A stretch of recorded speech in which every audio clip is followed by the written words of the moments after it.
I don't know how to do I appreciate you letting me know. that. Take this. Let's see.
Community Beacon, Fridays at 6:30 EST, with your hosts Michael Seville and Joel Simmons.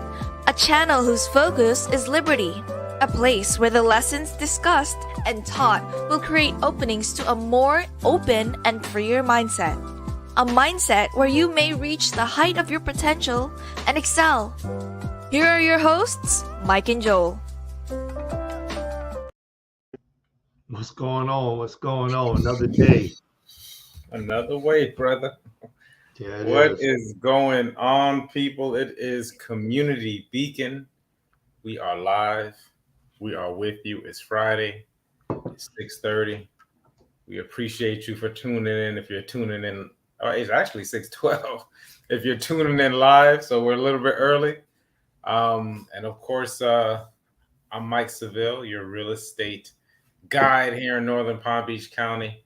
And on the other side of the screen, we have my brother from another mother, the one and only, the incomparable Mr. Joel Simmons of Tenacity Woo. Foundation. Man, he throwing out these words this afternoon, man. Woo. Throwing let's out these let's words, give it man. up. Wow. And the thing We are about it, he on. knows what the words mean. You ever had somebody throw some words out? You know they didn't know what they was talking about. You brother, you just say I appreciate it. That's it. Thank you very much, sir. I You appreciate say you I appreciate it. 100, 1000%. It's a pleasure to be a co-host with the king of real estate, Michael Seville, the man who keeps it real and made sure that I got this deal. I'm living in the deal, y'all.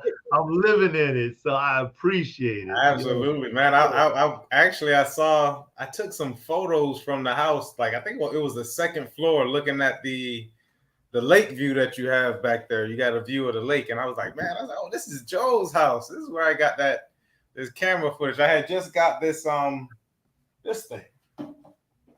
Just got this DJ Pro, and I was up there just messing with it. And I said, man, look at this. This one is shot up. So it definitely reminded me of that.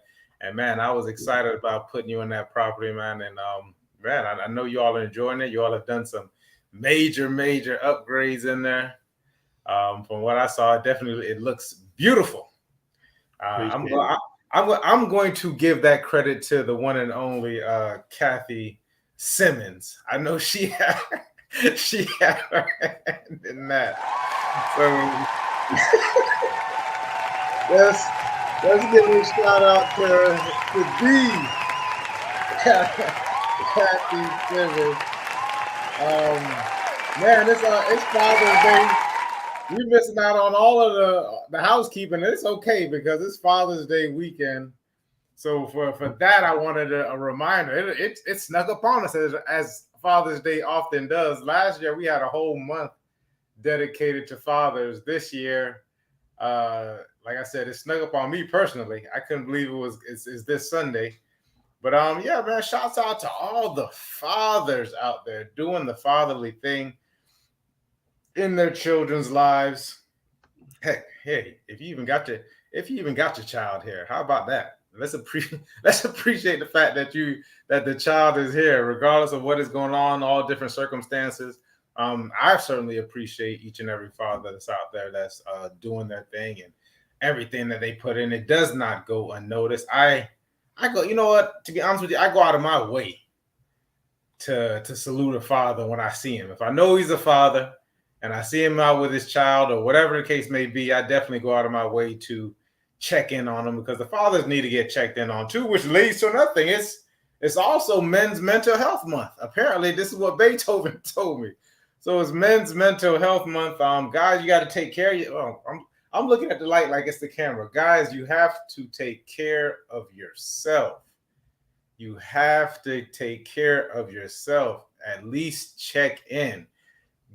And also get here's what helps with mental health. Get around some other fellas that also appreciate you, that care for you, and just show you the love, because a lot of us, we just need to know that we're being supported and we're cared for, and we need the love. Once again, your work, as far as I'm concerned, does not go unappreciated.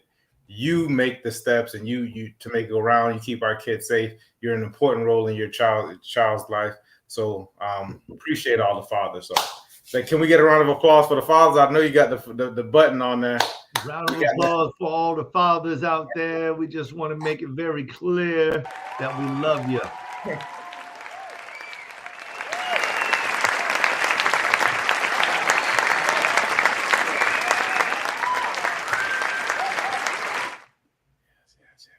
All right, cool, brother. What's going on, man? I know you're on the other side. You was filled with excitement and enthusiasm when we first got on. I know that's going to continue throughout the show. How are we doing? Hey, man. We're doing well. We're doing well. Did we make sure that everybody knows about the shows? You know, I skipped it because it was Father's Day, but we definitely can. We got to, because they got to make sure that they show up on Monday. On Monday, on Monday, it's all about what it takes. Look who we got in the building. Shouts out to Anna. Hey, for everybody, if you listen to but thank you, Anna. If you listen to the beginning of our intro, that voice that you hear is the one and only Anna. Shouts out to Anna, our producer. Oh man, I appreciate it, Anna. Thank you for checking 100%. In on this Father's Day. Yeah. So the shows Mondays, what it takes. I'm excited. It's like every Monday, morning. I'm excited. I'm ready to go. I've been actually taping the shows early. I'm getting them up. I'm getting up as soon as I get back from the gym. I'm getting those shows in. So they're 10 to 15 quick minutes. I'm going to go over a little bit about real estate. I'm going to go a little bit about what I'm thinking about, possibly some books that I'm reading, etc. So you all check into what it takes every Monday. I think I dropped the last episode at around 6, 7, or 8. I don't know what it was, but I try to get out as early as possible. But go check out what it takes on Mondays. Of course, on Wednesdays, we have It Starts With Who? Starts with me, y'all. And we've been having fire time. I know y'all been watching it because the viewage is absolutely up. And we're definitely glad to see that. We had Nicole Spiegelgosh that's on there. I just interviewed a young lady today. You all are going to love her, Leah Hairston. She's amazing as well. So y'all going to love these interviews. And while we giving shout outs, shout out to Jomer. Oh my gosh, this guy right here has transformed the entire platform in the way that he designs these videos. I mean, everything that you see when y'all look at these in the second season, everything, he did it all. I'm just the man on the screen talking. That's it. He did everything else. I mean, and if it looks good, it's because of him. If it don't look good, well, I'm working on myself. All right. So y'all just keep working with me. But if it looks good, then that's definitely the editor in chief. All right. Jomer is really making a killing with these things. Man, I'm telling you, Mike, I went through it and I watched like the entire video, and he's dropping in the people's websites. He's pulling different, different scenes and everything. There's a lot of movement. It looks so good. I'm so proud of this production, and I'm proud that we were able to start this, and I'm proud to be a co-host with you on Community Beacon, because this is where it all began. Yeah, that's right. Fridays, 6:30, right around 6:30. We're early, so that means we're on time. So shouts out to Community Beacon. And of course, we got the male perspective. That's on YouTube. Go check that out. That's myself with a lot of different people in the community where we talk about all different kinds of topics. Shouts out to our producer who comes up with the questions. Sometimes I'm defiant. I'm not going to lie. So I appreciate you, Alexis, for sticking in there with me. We film that show on Tuesdays at right around 7 o'clock, which is edging up to my bedtime. You know what I mean? Now my bedtime, I'm trying to get to bed by about 8:30, 9 o'clock now. So we tend to film that show at we start at 7 o'clock, and we go sometimes until 9. So guys, if you see me on that show, you're getting some real deal Mike, because it's close to my bedtime. I become that aggravated old man now, right about close. So you're getting the real. There's no pulling punches on that show. I'm giving you the real as far as my perspective is. And of course, I kind of go back and forth and sometimes play the devil's advocate with my co-host, because I think it's important that we all widen our scope as we continue going through life. Widen your scope, man. That's another one of my new sayings, man. Besides, I'm not engaging. I'm not engaging with a lot of you people with the negative. But definitely widening my scope, and that also helps with the empathy factor of it. All right, guys, let's get into this show.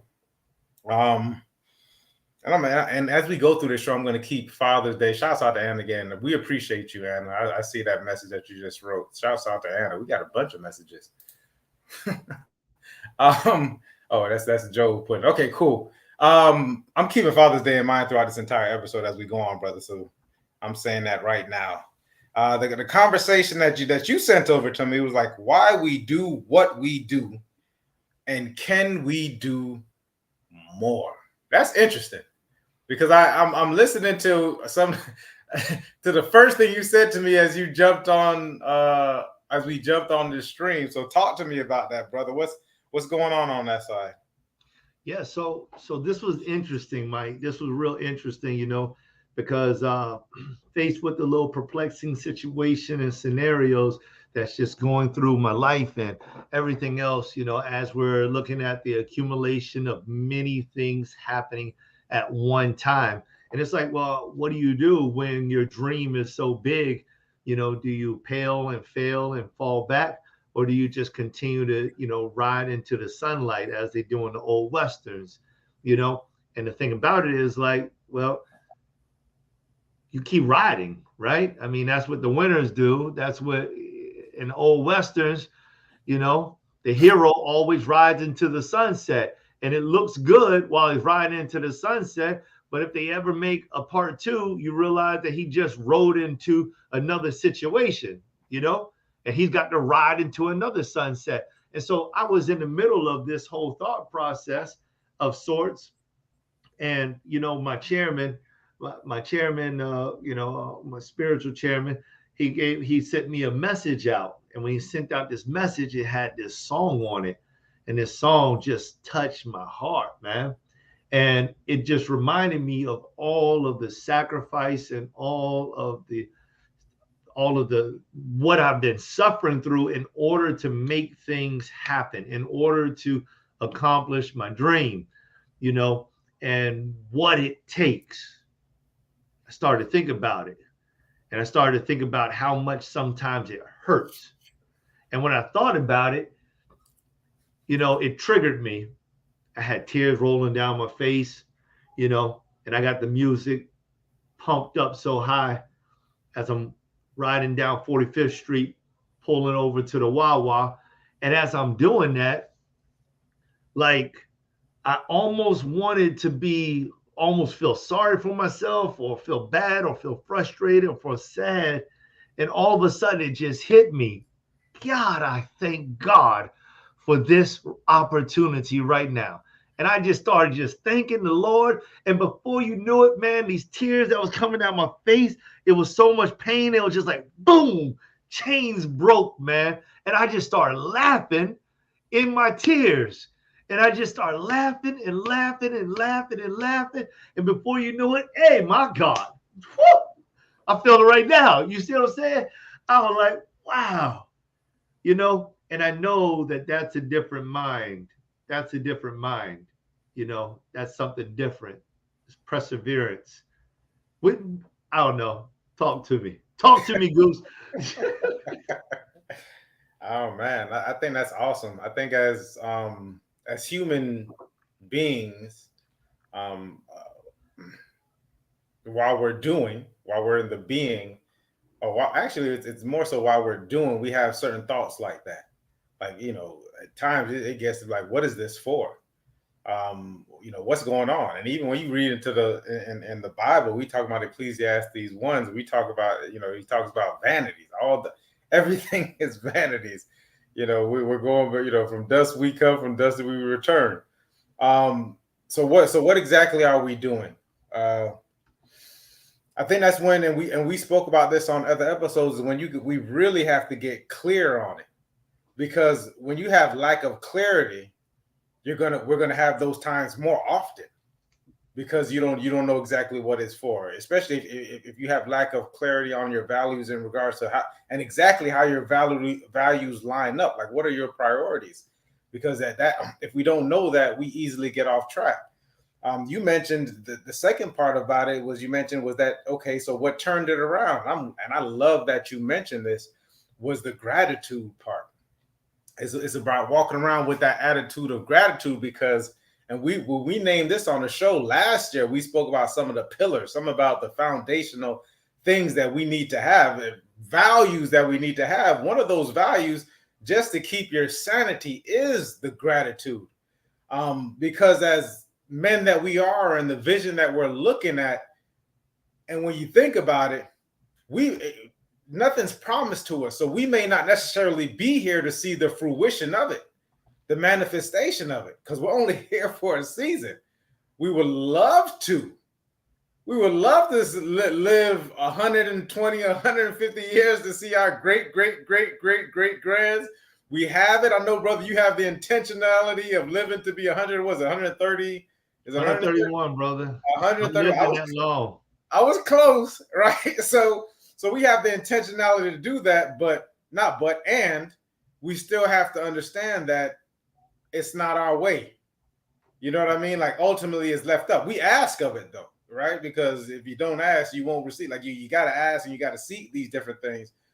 So knowing that, and personally for me, my experience, knowing the frailty of life, people being here that you think would be here a little bit longer than they need to be here. But like you mentioned, having the sacrifice and the foresight to say, listen, even if I'm not here, this dream must go on. So while I'm here, I'm going to do the most. And that's what it sounds like you were doing. You were doing the most you're doing the most that you can in the day that you have. You got this day, and you're doing the most that you can within the day, and you're leaving it out there.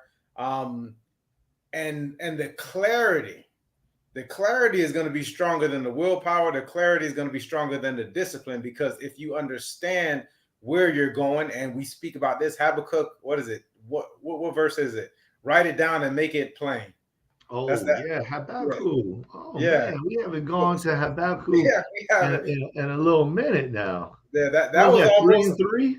Yeah, that was almost our our verse for the show, period. And maybe we do bring it back a little bit more often. But it's writing it down and making it plain. So here's my thing about it, is get your values in order. Do a value elicitation and figure out what you value more than everything. Because here's the ultimate thing, guys, is that if you do a value elicitation and you see exactly how you scale your values, some of the things you are doing now, you may not necessarily want to do.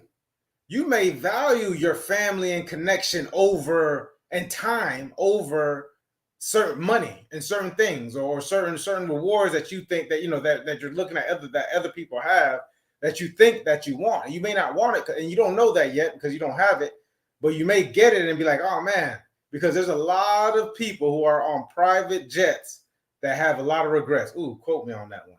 There's a lot of people on private jets with regrets. And I'm thinking of a story of where I saw a guy, he's a billionaire. He was on a jet and they were interviewing him. He let this guy on his jet.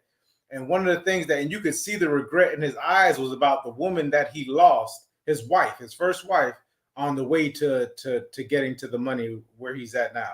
So here we have a guy who's on a jet, who has $1 billion in the bank, in his bank account, or he's worth about $1 billion. And he's regretting the woman that he lost on his, that he essentially he sacrificed on his way to this goal that he thought was worthy or laudable at the time. And I can almost see the regret in his eyes, saying, man, if he could go back and do it again, he might have would have took 500 million, you know what I mean, and kept his wife. He might have took 50 million and kept, like, who knows, right? If he had to do it over again, but we see it now. But if he had done a value elicitation and said, okay, these are my top values, these are my values, and he's aware of that, then he knows where he needs to go. And hey, if she's along for the ride, brother. Oh, I think the brother's on mute. Appreciate it. The thing about it is, like, I also think when you think about something like that, is hindsight is, it's 2020 at that point in time, and it's easy to get to that point later on in your life and look backwards and say, oh man, I really should have done it this way, and I wish I had done it that way, and all those different types of things. But like we had talked about for some while, man, I had mentioned early on in maybe our first season, and it was all about like figuring these types of things out. This is the scripture that you wanted to bring up. So, like today's Joel looks backwards for one reason, or maybe two, if I would, maybe three. One, for memories. I love good memories. Two, the history, because there's a lot of things that maybe I don't want to repeat. I want to do better. And the third one is because I'm basing my goals. I'm basing my goals off of something that happened to me in the past. There was a lot of things that I thought about, and I said, man, if I had done this 20 years ago, how much further would I be right now? And not only, I don't stop there, because that right there can be painstaking all by itself and fearful and just filled with disdain. But I look at them like, what if I say yes the next 20? Instead of saying, no, I'm not going to do that. No, I'm not going to take that risk. No, I'm not going to go ahead and challenge myself. No, I'm not going to stand up and go for it. No, I'm not going to express myself the way I believe I should. But instead, the next 20 years, I'm going to say, yes, I'm going to take that opportunity. I'm going to take that chance. Yes, I'm going to stand up and I'm going to express myself. Yes, I'm going to go ahead and treat myself some of the times. Yes, I'm going to go ahead and become more focused. Yes, I'm going to apply myself in a much more stronger way. Yes, I want, what if I say yes to a lot of those things that I said no to, because I was able to survive? What would happen? What would that do to change my life? And although you can't bring back old relationships, that are gone, especially if they're truly gone, you can create meaningful new relationships across the world that may make a difference in who you are and who you become. What do you think about that, bro? I'm a big no guy. Okay. I'm me personally, I'm a big no guy, because I'm clear on what it is I want. So for me personally, when I look back, I made a joke about a regret that I had in the past. And it was I said, I had a friend of mine that I was talking to rather roughly. I think we might have been in the 6th or 7th grade. And I always say that the only regret I have is that when he tapped me on my shoulder, I would have turned around and ducked instead of taking that punch to the face. I wouldn't have I would have ducked, or I wouldn't have turned my back on him in the first place after I had talked to him roughly. I definitely deserve it. I deserve that punch. I wasn't a friend. Essentially, when I go back, I always hold the accountability myself, and he's a good friend of me now. So I love him. I love him and his family to death. Personally, his grandmother's a long-term neighbor of mine. Anyways, I always jokingly say that. I look back for healing. When I go back to the past, I look back to heal. I look back mostly for forgiveness, forgiving the people around me, for understanding where they, trying to be have empathy for where they come from. That's the only reason why I look back. Like, okay, Mike, this person was a human being, even though they may have been an adult. And in my mind, me now being around, those ages, or as I grow older and I'm looking around, I'm saying, adults are still humans, and they're allowed to make mistakes. So I look back a lot in the past for the healing. I love what you mentioned before. I look back a lot in the past for understanding and nostalgia. I'm a big history guy, so I love going back and looking at some of the past great people just to see exactly where they were coming from. Also recognizing them as human beings. But now at where I am now, and the next 20, 40, 60 years, the place where I am is because I'm so clear on my path and where it is that I want to do and what my values are. I can easily say I'm very decisive at this point, and I easily can say no to things, and I can say yes to things. But a lot of things I don't want to do, and because it doesn't align with my goals. So now I'm more easily to make the decision and understand whether I can say yes or whether I can say no to things. And it's an emphatic yes, and if it's a no, it's a no. I don't care who it is. No. I'm not doing it. No, I don't want to go out today. No, I don't want to. I'm fine doing what it is that I'm doing, and understanding that, because I'm so confident in who I am, and I have the self-confidence that fear of missing out is no longer anything to me. Not one thing will make me or break me. It's a collective of things that's where I'm aiming for, and because I know my path, I'm still open to what's in store, because I don't know how it's going to get here. We spoke about that last year, about the knowing. I know it's going to get here. I'm not as attached to how I'm going to get there, but I know I'm going to get there if I continue doing the things that are in alignment with who I am, my values, and then to reach my goals. I think getting to my goals without necessarily understanding my values, that leaves me, I'm not in congruence. I'm not in alignment with myself. And that leads to a lot of, for me personally, it leads to a lot of certain feelings that I don't want to have. It lacks integrity. Because I think I've always been really understanding of myself, and I did things that weren't necessarily congruent with my values and beliefs to get to a goal. And I got to the goal, and it was an empty, quote unquote, empty win. When we do, whether it was money, whether it was a certain result I was looking for, whether it was certain material things, whether it was whatever it was, friendships, relationships, I got there. But if it wasn't in alignment with the way, and I noticed that if it wasn't in line, then I wasn't congruent on the way that I got there with my values, then I didn't really cherish it, whatever the outcome was. And I always say that one of my biggest curses was me getting what it is that I wanted. And I got a lot of things that I want, quote unquote, thought I wanted anyways. So I not to, be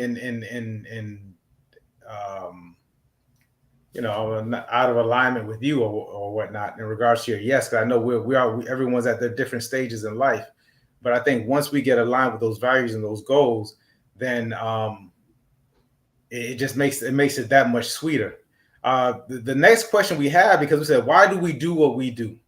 Well, I want to respond to that, man, because that was good.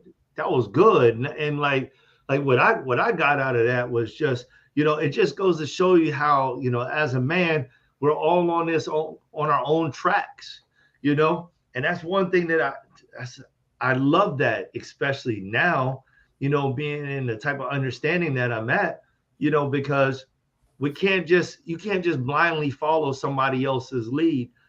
Becoming aligned with who you believe or who you desire to become or who you believe you are is very important. And being able to have like that type of mindset, you know, to just say, hey, you know, I'm going to say yes, and that's exactly what I mean. Whatever comes with my yes, I'm good with it. I'm going to say no, and that's exactly what I mean. Whatever comes with that, whatever the repercussions, I'm okay with that. I love that answer, you know. And I'm gonna tell you something. For me, it took me a long time to get to a point where I was able to say it. And I'm not gonna say that I'm 100% at it. I won't say that. You know what I mean? Because I came up in a very the way that I kind of grew up was more underneath my mother, and it just not to put nothing on her because my mama did a slam up job, you know. But I didn't really have that roughness of the father, so you know I had to go out into the streets and just kind of like try to hang out with the guys to get me a little bit of roughness inside of me. And that's kind of where I got it from. As a matter of fact, I've told the story before, but I was afraid when I came back to reality, you know, and just started to understand that I need to make some changes in my life because I couldn't be this 100% ghetto gangster thug type of dude that's walking down the street with stuff that can damage people and with the mindset of being willing to damage people or hurt people, you know, just for just for anything at all. That was the type of person that I was, and I was dangerous at a point in time, you know, but it was also because I didn't really know who I was. You know, it's like, say yes. It's like, yeah, man, of course, because I need to hang out with somebody. I wanted to be accepted in some kind of group, and I didn't know what kind of group I wanted to be in. So for me today, it's like, it's very important for me to be able to express this to my son, because it's like, listen, dude, he's 12, he's going on 13. And for this last year, I've been telling him, I've been like, listen, this is what is happening right now. I remember this. And I'm not trying to box him into some corner. It's just like, at this age, man, testosterone starts to build, and you can become two different types of people, maybe more outside of my scope, right? But at least two. You can become the guy that knows who he is and you do things because you mean to do it, or you can become the guy that follows other people because you have no idea who you are and you just want to fit in. But today, this is your day, right now. And I wish that I had somebody to tell me that, and I didn't have to struggle with that for like another decade. Right.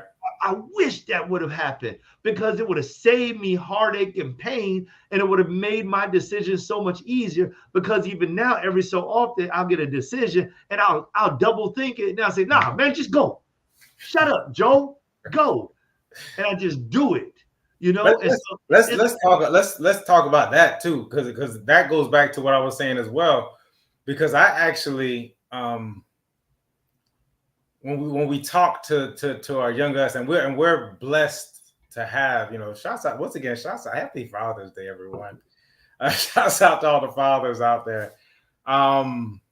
Is the same conversation I feel that you're having with Jonah is the same conversation you should have with that young Joe.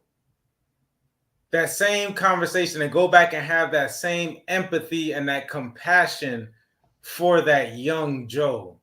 You know, not the shut up part. It's the brother. I realize, young Joe, that you were doing what you needed to do, what you felt you needed to do at that time to survive.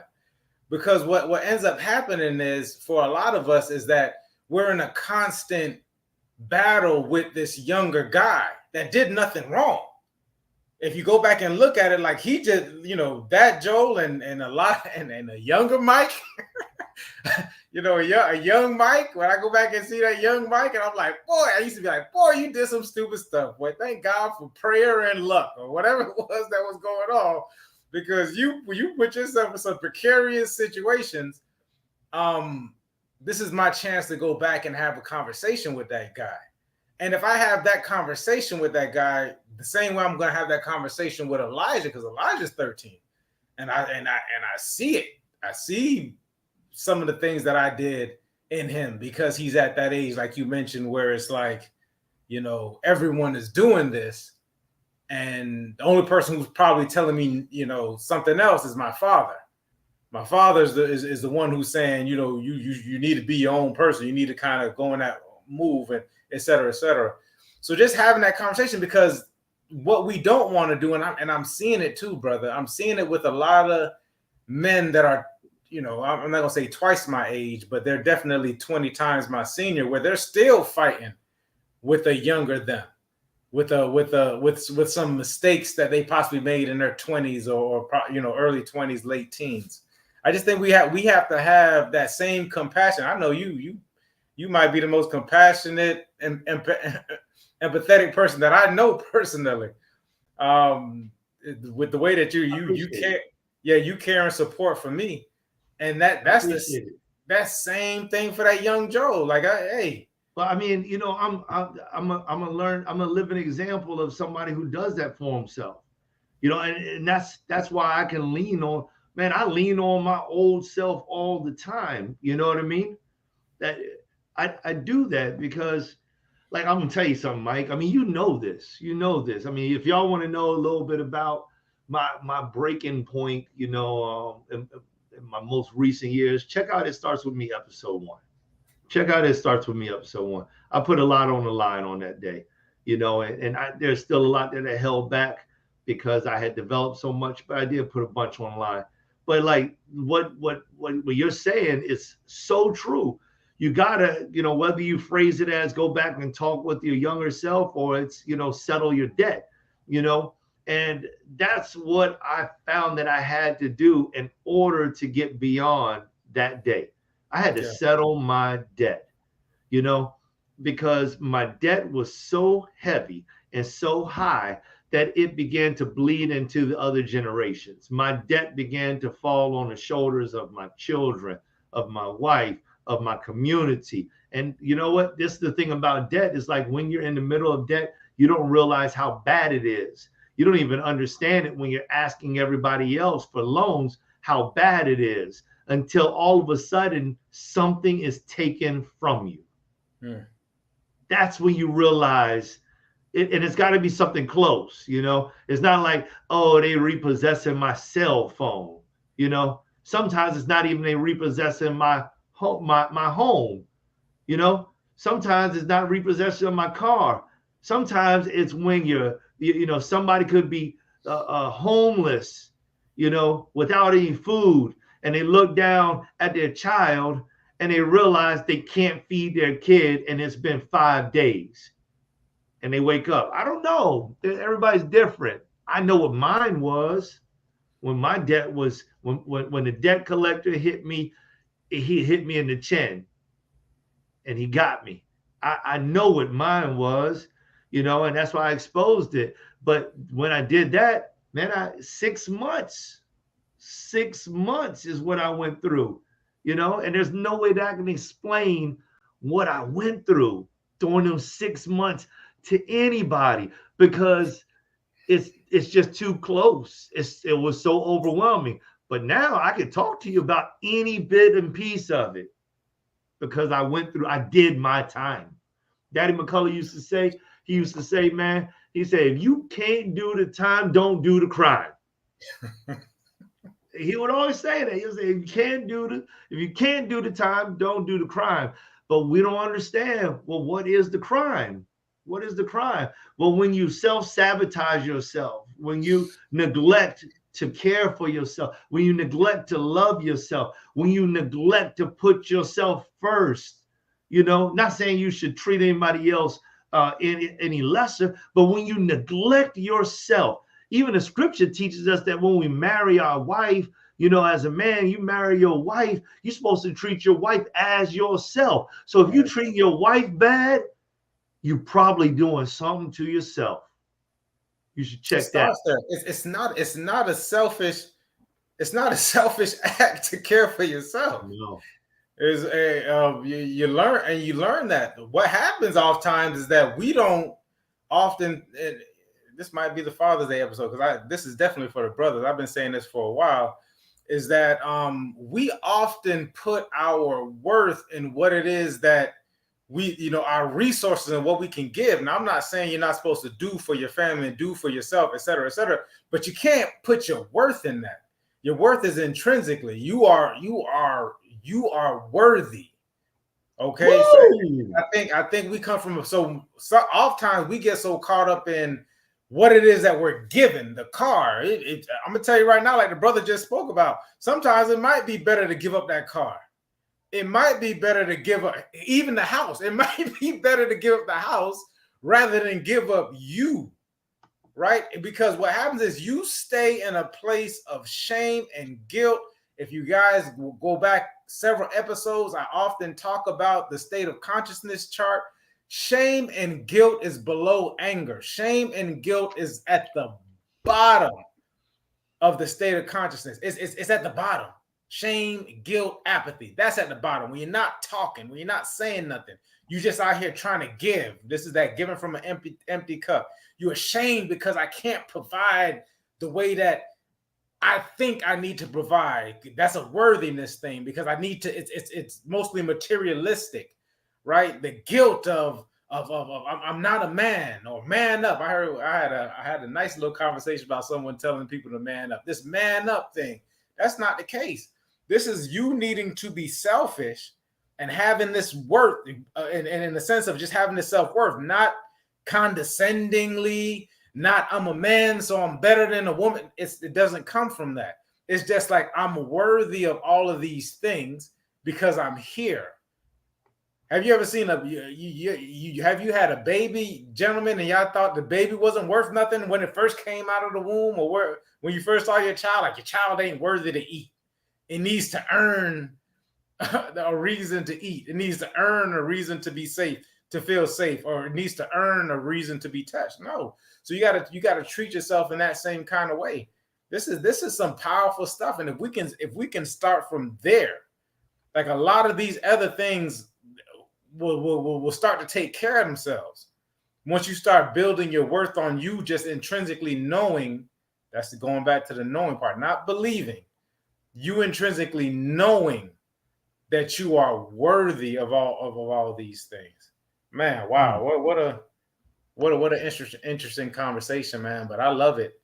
I think what are you pulling up? Oh, that's the consciousness chart. I love this consciousness chart, man. I can't see it. I wish I could. Maybe I could zoom in.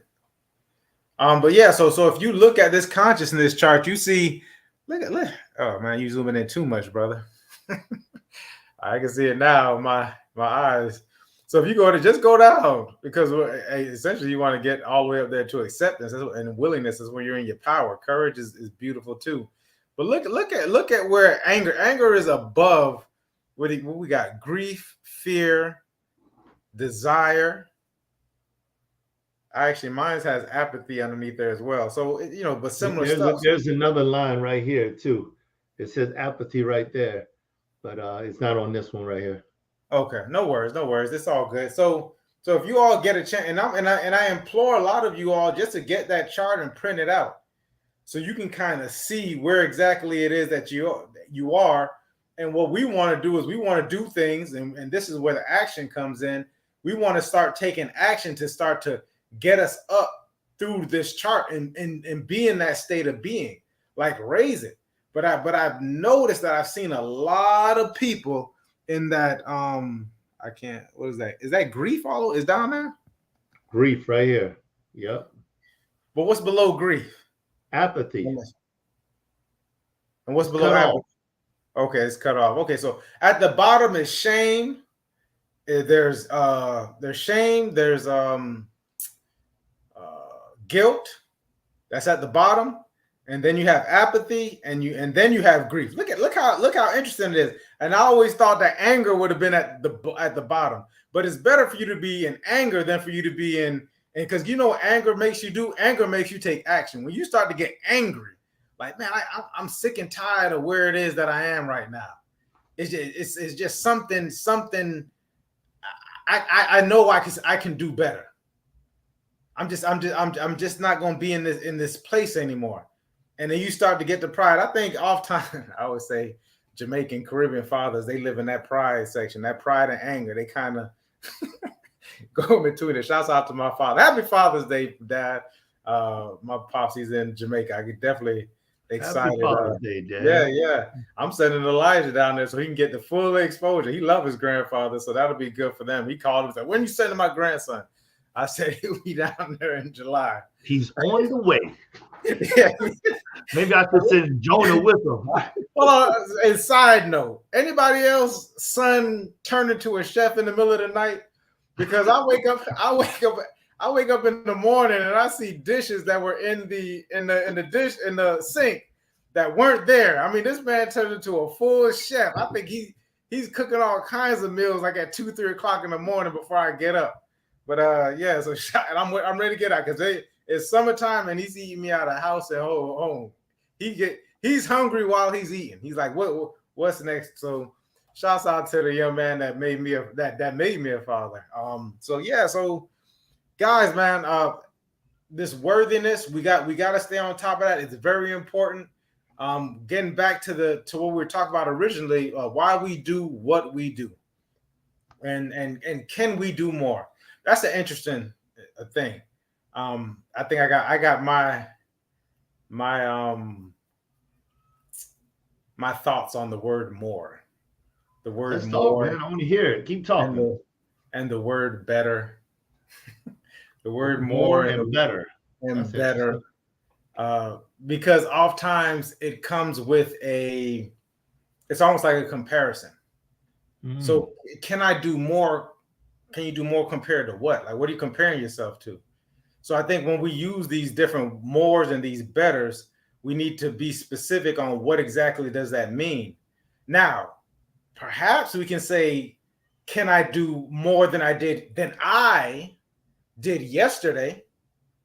Well, can you? And then you got to also take into consideration giving yourself grace and compassion. You know, you did a lot yesterday. I know the brother makes calls. You worked a full 12 hours probably, brother, or whatever it was. You drove home. You spent time with your family as much as you could. You took a nap, the rest that you took. Is that day, and then you still put in some work on whatever it was. But the next day you were fully refreshed because you had a great night's sleep. Now you have the full day and you're more refreshed. So I would think that day you can do more than the day before, right? Because now you have this day and you have a full day's rest. You weren't traveling, so there's possibly something that you can do. At the same time, what about the mental energy? Have you refreshed yourself mentally? Because just because you got a full night's rest don't mean you're not still decompressing from the day before. So I implore us to be careful on the mores. I think if we take each day as the day, and we do the best that we can in the day that we have, I think you've done okay. Now, we all have to do some type of self-checking within ourselves and say, well, am I being lazy? Because sometimes you can look at yourself and say, okay, yeah, I done slacked off a bit. Once again, there's nothing wrong with it. We just can't put all these slacking off days in a row. Some days you can just take off and say, listen, I'm going to the beach today. For my mental health. It's Men's Mental Health Awareness Month. I need to go to the beach. I need to go get grounded. I need to meditate. I need to really be in the abundance of what's been given to us and be grateful. How about that? In this day that the Lord has made. So we do that. Yeah, go back to the attitude of gratitude. But I really want us to be cognizant of and aware of when we start to use these words, the more, better, like that. So I think most of us do the best we can. And there's nothing wrong with looking at someone else and saying, okay, is there a better way to do this? Like, does this guy have a different strategy that might open up to what I have, and I can possibly take something from a person or find a different way. So not even better. Is there a different way to do this? Okay, I see Joel over there. He's doing it this way. Well, that's a different way. I never thought of that. Let me see if I can plug this into what it is that I'm doing, whatever that may be. I see Joel with his wife. Oh, he prioritized at least a couple more this time with his wife. He's doing it differently than what I would have did it. Maybe this might work for me. So I think perhaps maybe not necessarily using even the word more. I think maybe we use the word different. I do it differently and find those different strategies. So I just caution people whenever we start to talk about the more and the better. What's your thoughts? I think with the whole more piece is like, I like when you start to dig into, tracking, evaluating. Daddy Madison would always say, he told this story at one point in time about how we ought to check ourselves. He said, I check myself daily. He said, when I'm in the airplane, I check myself. He was talking about the self-evaluation. Okay. Where do I stand mentally, spiritually, physically, health-wise? Where am I? And I think that this is important. I mean, we do it for cars. We have little indicators inside of our vehicles that says oil change necessary. Check your engine, refill this, refill that, fuel's low, you're running hot, all these different types of things. They're indicators. And then when the vehicle is sold, it's sold with the intentionality of of milestone checkpoints, so that you can go and get your vehicle checked at 5,000 miles, 25,000 miles, 50,000 miles, whatever it is, and then so on and so on. So that all these indicators. But as people, as human beings, are we just like walking through life? Just kind of just haphazardly, just like a little toddler with a bobblehead, and we just singing our song and just kind of walking through life, And so, I don't know, some people, they take pride in being one with the universe, so to speak. And maybe that terminology doesn't fit. So if those of y'all who use that terminology, if I'm using it wrong, put it in the comments. Let me know I'm using it wrong. Whatever you want to do. Listen, I can. This is the way I see it. So feel free to voice your opinion. It's the community beacon. It's a community. Yeah. So this is not me firing shots at you. That's all I'm saying. But a whole disclaimer.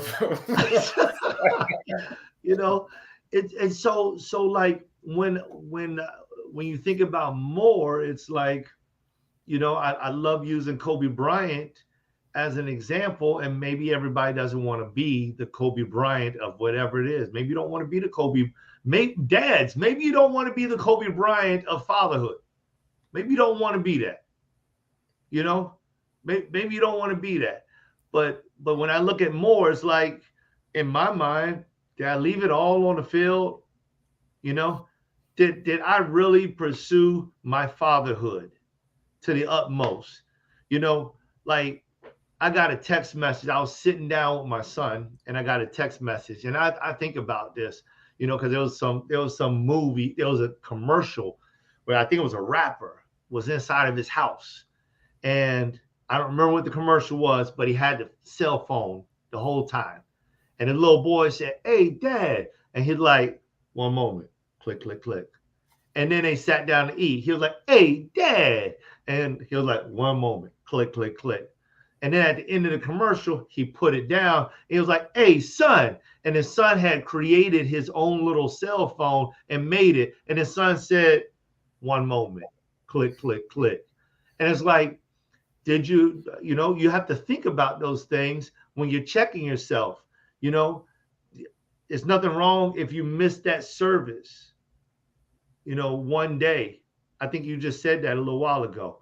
You know, if you need to have that lazy day, or if you miss that service one day because something else, you had to take care of something else, but then the next day you went to service and you made sure you gave God his due. Or it's nothing wrong if you have to say, hey, listen, wifey, I can't do this right now because at this very moment, I feel as if I need to take care of this and it's time sensitive. And you communicate that and then you do it. Then the next day, you're like, all right, babe, what's up? I'm all yours. Are we going all in? All in. And so that's the way I view the more piece right there. And the most positive aspect that can be is, did I do my, and I think you mentioned the word best, but for myself, like non-judgmental, but do I feel like I really gave it all? Like I really showed up and I did my part. What'd you say, man? Yeah, I love it. I think it speaks to presence. Yeah. I think what you know, to me, that speaks to presence. Am I present? Because if you're present, you can have that conversation. And then that goes back, when you talk about the communication, that goes back to the trusting. Can you imagine the amount of trusting that your son or your wife has with you? Let's take the son example that you just gave. And whatever the situation occurred, but it was the one moment. Well, what exactly is a moment? Because your one moment and your son's one moment are two different one moments if it's not communicated. Now, if your son knows that one moment means it's going to be 1 hour and you stick to that hour, right? Then they know, okay, well, cool. In an hour, I'm going to, and knowing my son, I'm going to set my timer for 60 minutes or 59 minutes. And I'm going to walk back out there because I know now when I speak to my father, there's going to be something to be said to him, or he's going to be able to have that time for me, the presence and the presence of mind, because he can easily say, "Hey, Dad," and you're presently in this whatever thing that you're handling on this message. Which, who knows, him being an entertainer might have been him putting together a contract for $40,000. Like, it could have been that, and you could have just been like, "Yeah, go ahead, son." And you're halfway thinking about a $40,000 contract, and you're halfway thinking about your son, and you're really not there on either one. So it's like, so, and even the text message. I'm gonna give people a quick tip for your clients in regards to, like, most of us, we're in the trust business with our clients, especially when you're the expert, when you're talking to a prospective client, is that they want to know that they trust you.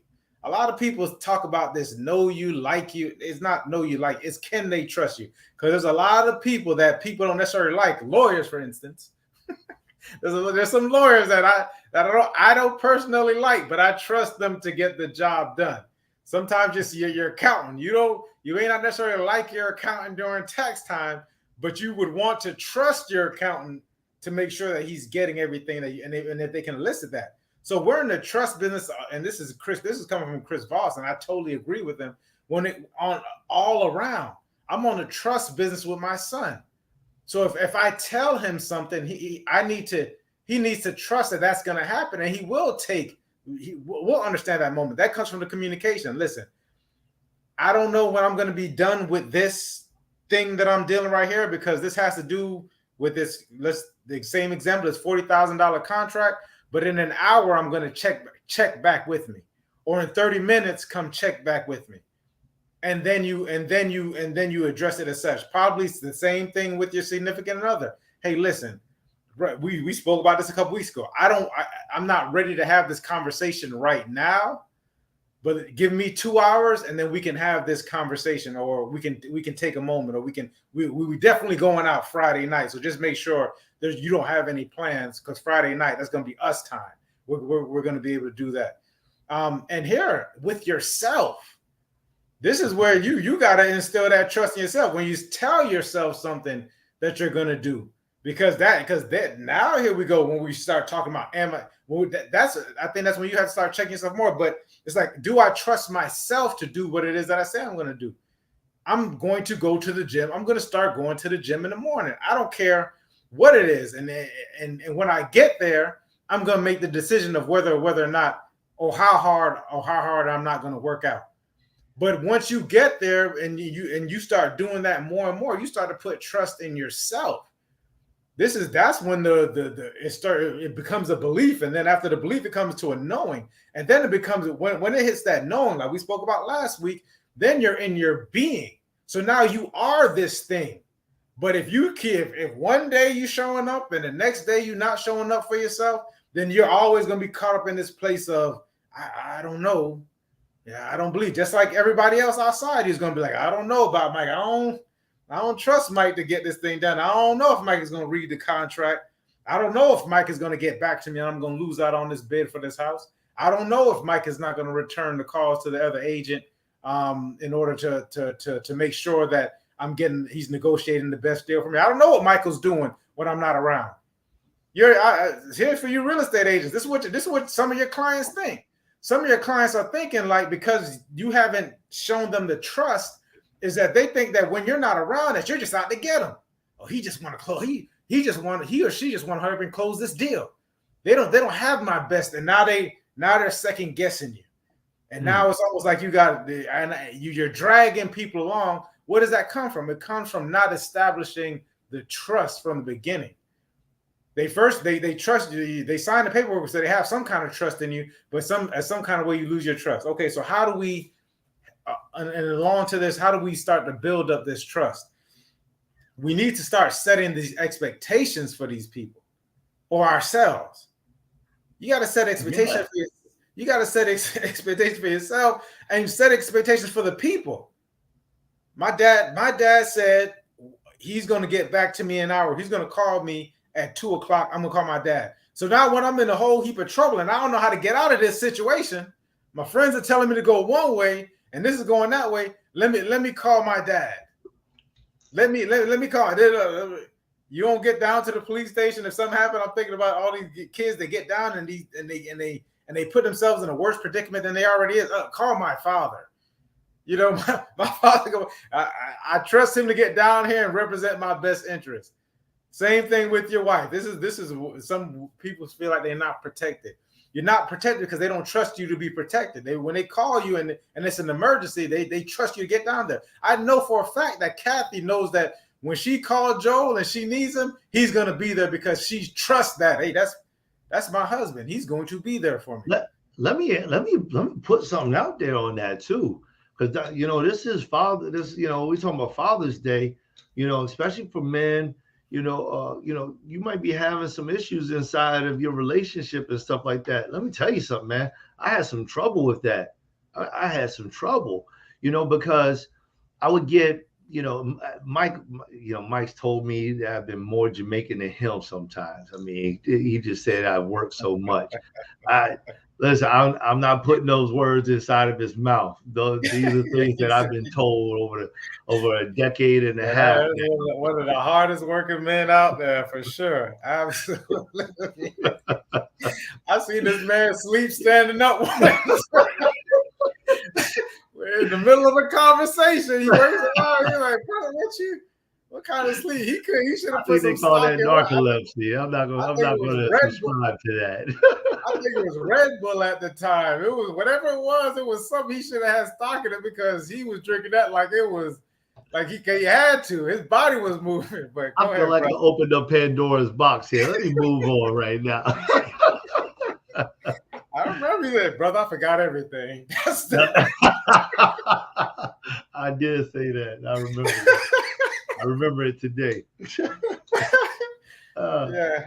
But let me share this with the brothers. Maybe somebody's gonna come back even a year later and rewind this thing and just happen to catch this little piece. And I think that it's important. So I want to share it. I'm willing to expose myself, for the benefit of somebody else's gain. But as I'm doing so many different things, I got a lot of stuff that's lumped on my shoulders, and a lot of this stuff I chose. I think that's a big takeaway as I open up this door to what I'm about to say is many times it's not because people place these things on you. It's because you either chose them or you accepted them. And Mike, you said it earlier, how you take responsibility for your own choices, So being at that point and place and mindset where you take responsibility for your own choices makes a huge difference in the mindset on what I'm saying right now. And that is that when she would call, I would always send her the message, I'll call you right back. And she at one point in time would say, I'm glad I'm not dead on the side of the street. Mm. And man, I just thought she was just complaining for a long time. I'm like, why is she always complaining? She know I got all this work I got to do. People are depending on me. Here's another one. People are depending on me. But I married my wife. I mean, all this stuff didn't like just immediately dawn on me. That's why I'm sharing this. Because it just did not, it wasn't like a red light that said, hey, stop here. There's traffic flowing in the opposite direction. You may get hit by another vehicle. You may die. It wasn't like that. It was just like barely, it was like a yellow light. Proceed with caution. And I was treating it like a green light. Like, no, that's why Apple made that little button. They made that button just for me, just so I can send you a little message to tell you why I'm not picking up this phone call. And 3 hours later, oh, babe, I'm sorry, what's going on? And it took me time, fellas, before I recognized how I was diminishing the trust factor. And and when I say trust, I mean diminishing the ability for my wife to believe that I would be there for her if she needed me. Because I had pushed the button too many times. So when you're thinking about these things and what we're talking about, even the more, getting back to the more, it's like, can I do more? Well, I don't know if I can do more. Is more even necessary? Maybe there's no more necessary. But then again, what is your value? What do you value? What do you value? What do you value your relationship with your wife? Because if you do value your relationship with your wife and you're pushing that little button, maybe you could do more. Maybe you could. If you're telling your son like that, I don't know if it's a rapper. I think it was a rapper. But if you tell him like the commercial, say just one moment, and then the moment never ends, maybe you could do more to solidify that relationship with your son or with your daughter as they grow older. Maybe you could. I don't know. That's up to you. That's up to you, fellas. I know when it came down to me, I realized I better do more. Because if I don't do more, I'm going to lose what I have. I'm going to lose it because I'm not paying enough attention to what I already got while I'm trying to get something else. And it doesn't matter if it's laudable. Nobody cares if it's laudable.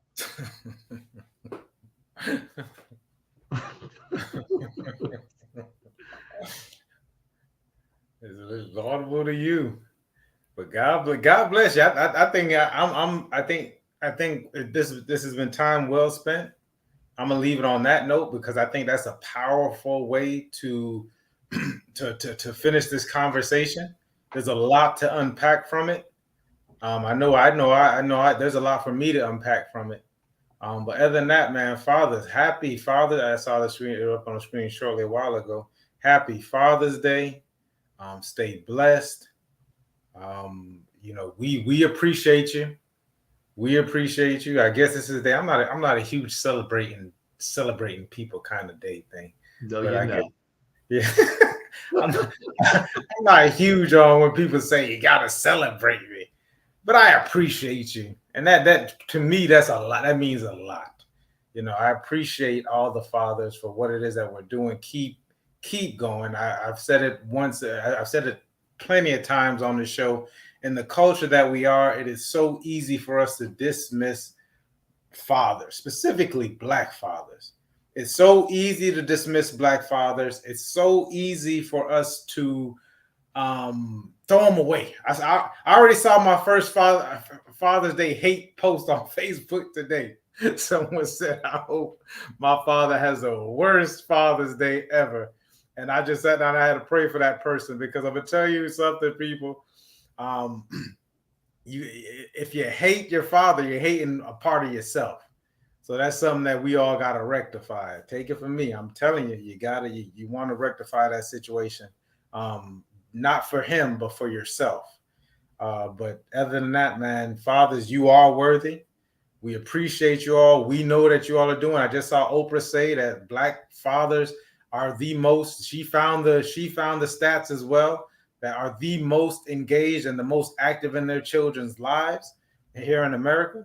So we know that you're doing it. So just because it's not necessarily seen that way, it is what it is. We know that you're doing it, and I for one and all appreciate you, and you definitely are worthy.